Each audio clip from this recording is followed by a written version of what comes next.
ஆமா நாங்க தோத்துட்டோம். என்ன தோத்துட்டோம்னா என்ன முடங்கி கிடப்போம்னு நினைச்சீங்களா?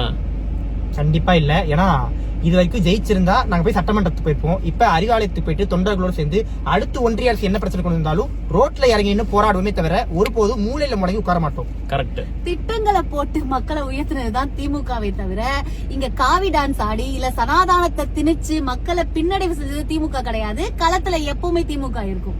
நீங்க எங்களை ஆளுங்கட்சியா தான் பாத்திருக்கீங்க. எதிர்த்து நின்னு போராடி பார்த்தது இல்ல, பாப்பீங்கடா.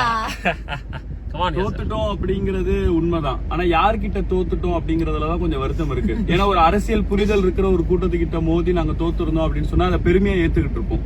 ஆனா தமிழ்நாட்டு மக்கள் ஒரு நடிகர் பின்னாடி ஒரு கவர்ச்சியின் பின்னாடி போறாங்களே அப்படிங்கிற ஒரு வருத்தம் எங்களுக்கு இருக்கு.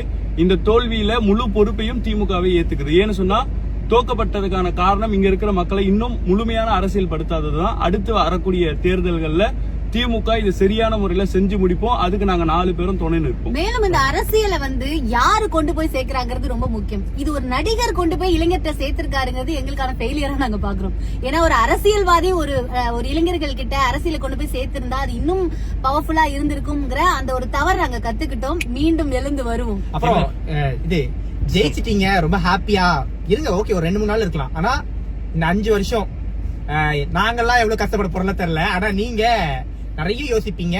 கண்டிப்பா ஏன் திமுக ரிஜெக்ட் பண்ணதுக்கான காரணத்தை உங்களால கரெக்டா கமெண்ட்ஸ்ல சொல்ல முடியாது. ஏன்னா காவி டான்ஸ் இந்தியா முழுக்க ஸ்டார்ட் ஆயிடுச்சு.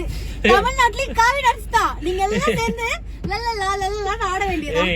நான் ஒண்ணு மட்டும் சொல்லிக்கிறேன். இங்க பாரு நண்பா, தோத்தா என்னைக்குமே போய் உள்ள ஓடி போய் ஒளிஞ்சிற பழக்கம் எல்லாம் எங்களுக்கு கிடையாது. எதிர்கட்சியா தான் நாங்க அதிக நாள் நாங்க இருந்திருக்கோம்.